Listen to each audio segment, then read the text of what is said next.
Hello and welcome back po.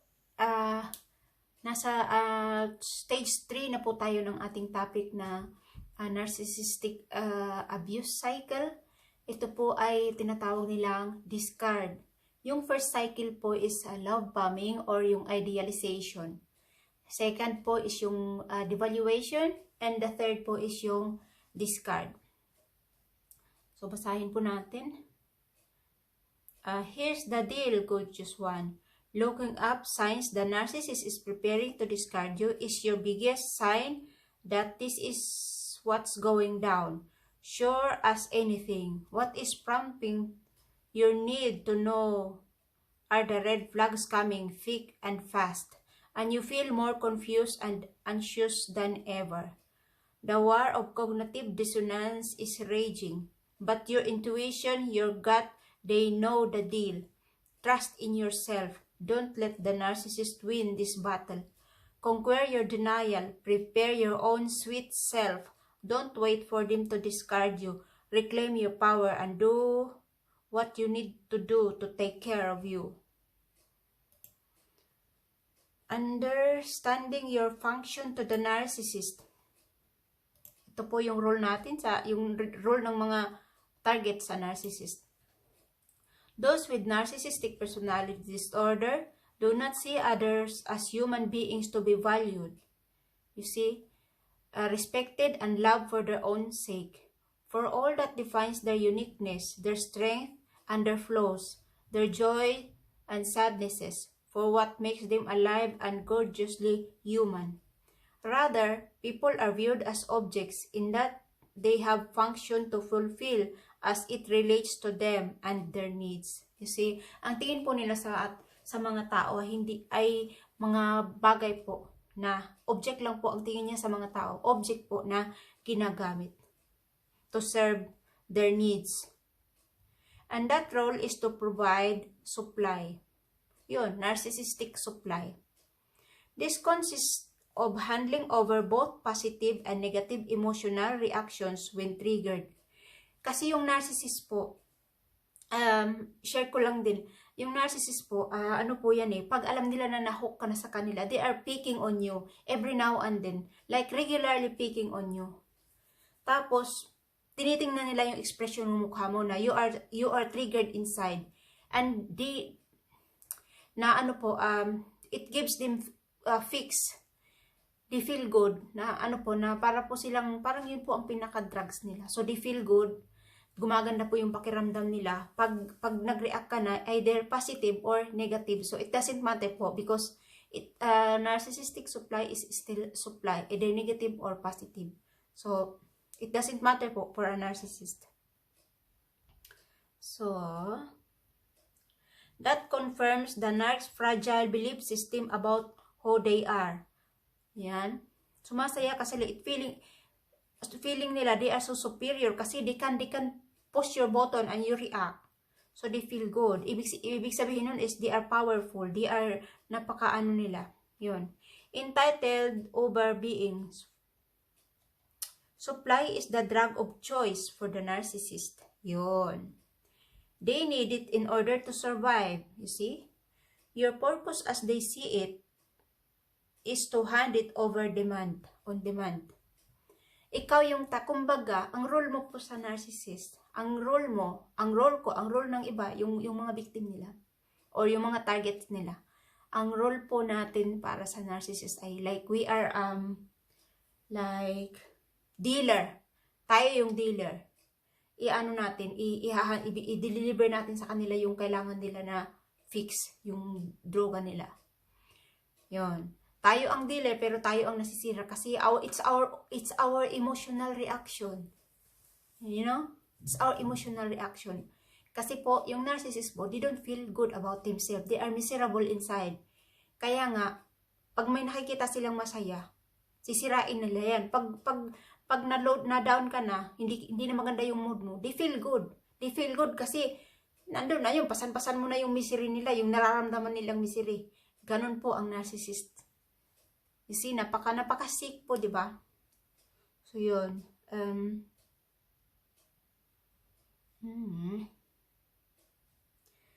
When your utility runs out, discard hits. Ito po yun. Kapag feeling nila ay wala na silang mahihita sa'yo, dry ka na, yung wala, hindi ka na useful, hindi ka na nagpo-provide ng narcissistic supply. This comes the discard. The pathological narcissist repeatedly plays out an entirely predictable abusive pattern within their relationship. Yun po yung pattern nila. Idealization or love bombing, devaluation, then discard. It consistent of 3 phases. Idealization. During idealization, you are groomed as a source of supply through a process of love bombing. Ito po yung groom, yung first. This period establishes the illusion of the soulmate effect to hook you in. Yon, inano ka lang, ihinok ka lang doon para isipin mo na, ay, nakatagpo ka na ng Prince Charming. It also serves the purpose of building your trust and programming you into handover supply on demand by incrementally removing your boundaries. In doing so, the risk of losing you as a source of supply when you are introduced to devaluation is reduced. Nakaplan po talaga yan. Nakaplan po, every galaw po ng mga narcissists. Pag may target sila, nakaplan po lahat yan. At inaaral po nila yung target nila. Inaaral nila yung mga weakness mo, yung ano yung gusto mo. Inaaral nila po yan.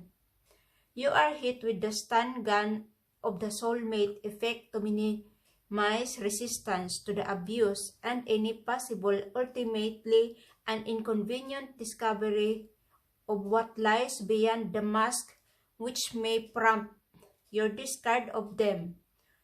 You see? Naka-ano po yan, nakaplan. Umpisa pa lang po ng approach niya sa'yo, nakaplan yan. Kasi they know who they are. They know na somehow gigising ka or kaya mapapansin mo. Lalo na pag you have high intuition. Alam mo yun? Napakasensitibong tao, mayroon kang high intuition. Ang problema lang sa atin po, karamihan din na target ng mga narcissists, meron po tayong codependency. Meron po tayong, din, toxicity din na we love to fix people. We love to help. Akala kasi natin masisave natin sila. No. We cannot save anybody. We are not responsible for their misery. Kasi hindi naman natin, wala tayong idea about narcissistic personality disorder.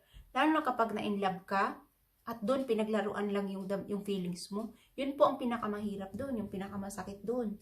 Kasi yung na-inlovean mo na tao, it doesn't exist. It's only a mask.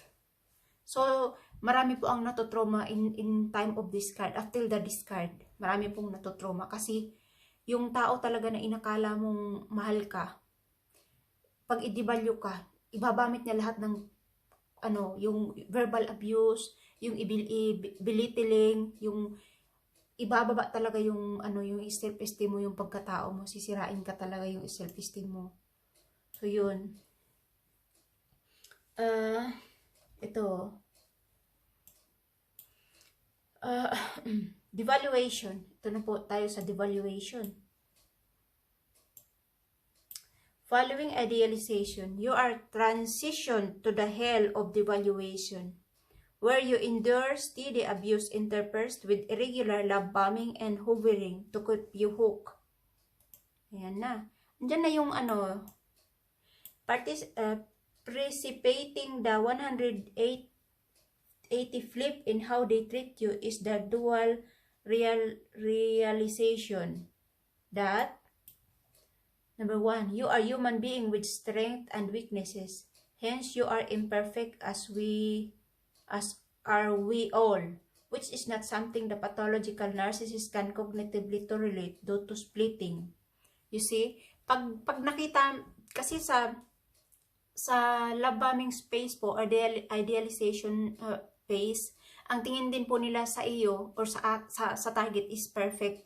Pag lumabas na yung flaws natin na we are just human, nagkakamali tayo, parang i-devalue ka na niya. Ganun kasi yung thinking po nila is black and white po yung nila, yung utak nila. Either perfect or flawed. Black and white. Good, bad. Friend, enemy. Parang ganun po yung wala silang in the middle, wala silang ganun. So pag once na nakita nila na you are just human, hindi ko yung perfect na, kasi ang gusto nila is mag-provide ka lagi na mag-provide ng supply. Siyempre mapapagod ka kasi we are just human, at saka we also have our own needs. Sa narcissist, huwag mong asahan na magbibigay siya ng needs mo, kasi hindi po. You are there to provide narcissistic supply. How dare you command? Yun po. So, number 2, you two begin noticing the narc is less than the perfect soulmate they would have you believe. Makikita mo na yung totoong sila. Slowly mo na siyang makikita. First, ito yung splitting. Maya basahin din natin to. Needless to say, the latter is of greatest significance to the narcissist than your flaws, though they would have you think otherwise. The premise that the narcissist's survival hinges on sustaining belief in other constructed reality and false self is palpable here.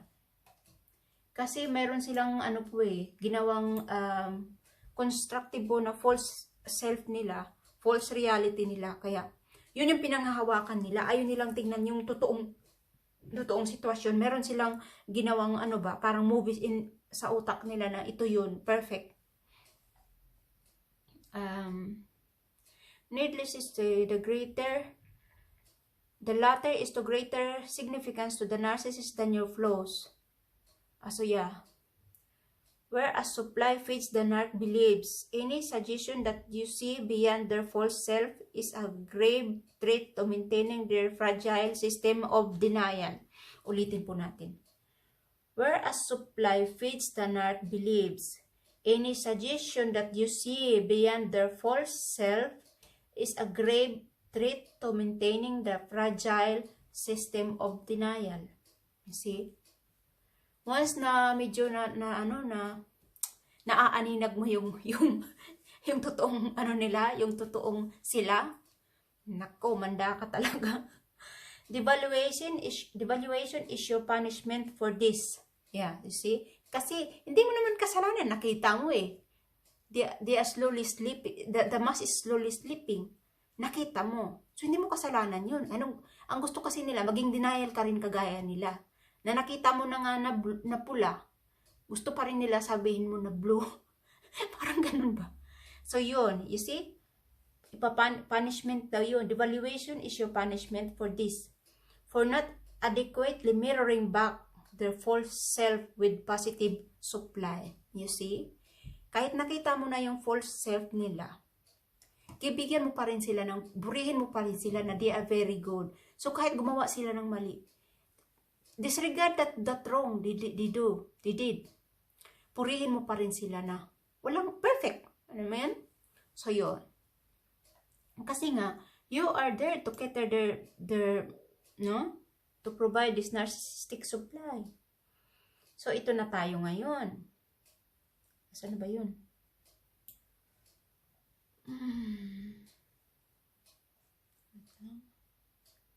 Devaluation,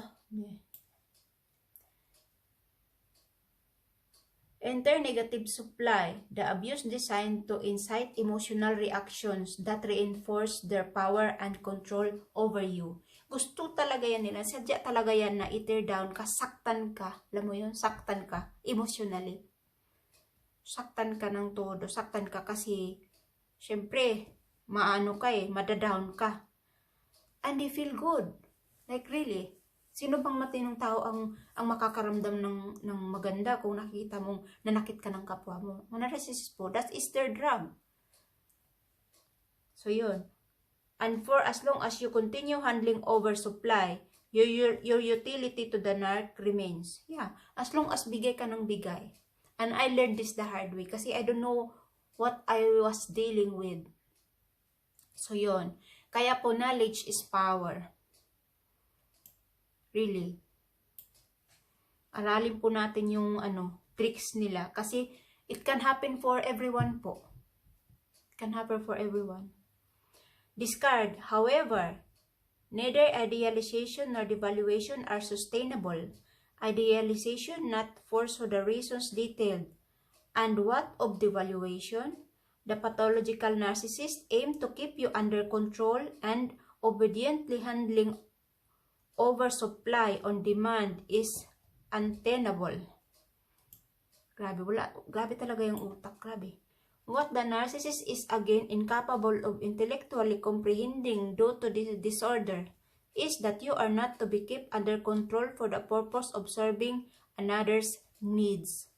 You are a human being. You have free will. You have your own mind. You have your own needs. These are facts. You know it somewhere inside of you. You do know this, gorgeous one. And while they don't know it in terms of having appreciation for your individualism, they do detect how this plays out. They are unable to keep you under their control. Yeah, deep inside, they know it. Not 100% of the time. The consequence of this is a process of escalation when previously effective manipulation and abusive tactics fail to control you. Their effort intensify. Eventually, one of two things happen. Saan na yun? Eventually, one of two things happen. You are emptied, beyond exhausted. Totoo yan. Pag may narcissist ka sa buhay mo, grabe, they suck life out of you. Really, yung adrenal fatigue, yung anxiety, yung depression, nandun lahat. Pag may narcissist sa buhay. You know, you are emptied, beyond exhausted. There is nothing left, no emotion, nor reactions left to hand over for supply. Wala na, pagod ka na eh, ubos ka na. As their abuse heightens, so too does your understanding of what and who they really are. You see? Kasi para yan gagawa tayo ng example. Para yung alam mo yung mayroong nabasa ako sa internet na para yung palaka na ilagay mo siya sa parang sa kaldero na may tubig tapos hinaan mo lang yung apoy, then slowly you are tinataas mo yung parang nilalakasan mo yung apoy. Kasi kung mahina siya, hindi yan mararamdaman ng palaka. Tapos sa palakas ng palakas yung apoy, doon nararamdaman nila nararamdaman. Parang ganun po ang mangyayari. Hindi mo siya makikita in one way lang na isang anuhan lang. So ganun po yung abuse na. Kaya marami po, 'di ba? Marami ang first na tanong natin, bakit hindi ka umalis kaagad? We cannot blame the victim po kasi ako talaga on my experience, hindi ganun din ang tanong ko kasi may kaibigan ako na dumaan din sa ganyan. Sabi ko, ba't hindi ka umalis? But when I experienced it, I understood na ganun pala ang in that situation, hindi mo makikita yung reality mo eh. Hindi mo talaga siya. Kasi yeah, it's covered, it's hidden. So yun. Ayan no. Yan no, as their abuse heightens, so does your understanding of what and who they really are. And you learn to stop supplying the narc and set yourself free. Yeah. You know what? Mga loves, i-share ko lang sa inyo. You know yung discard? It's very painful.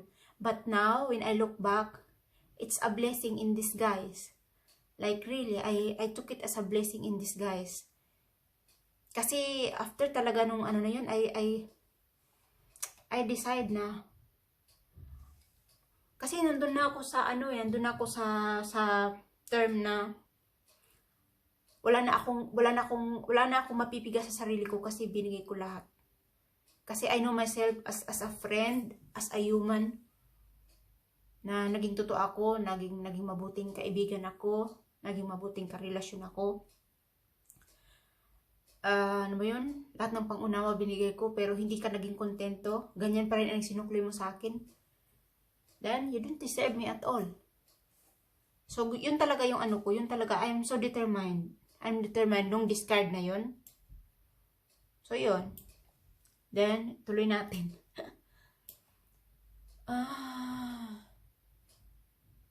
Ayan na, maganda dito na part. Kasi,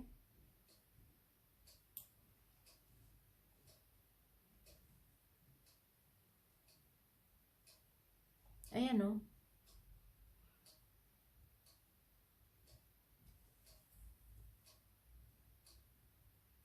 And while they don't know, tapos na, ano ba yan? Ay, naliligaw na ako.